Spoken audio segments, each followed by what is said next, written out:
বাংলাদেশে গণ অভ্যুত্থানের পরে আমরা সবচেয়ে বেশি একটা কথা শুনতে পাই, জাতীয় ঐক্য।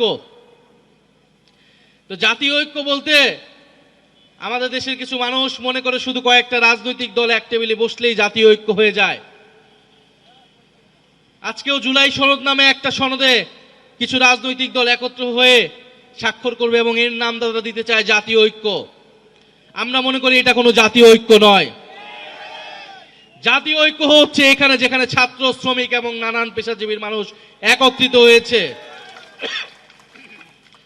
জাতীয় ঐক্য হচ্ছে তখন হয় যখন সমাজের নানান শ্রেণী পেশার মানুষ, সমাজের সব অংশের মানুষ তাদের একটি স্বার্থের ভিত্তিতে, দেশপ্রেমের ভিত্তিতে একত্রিত হয়ে লড়াই করে, যেটা আমরা দেখেছিলাম জুলাই গণ অভ্যুত্থানে।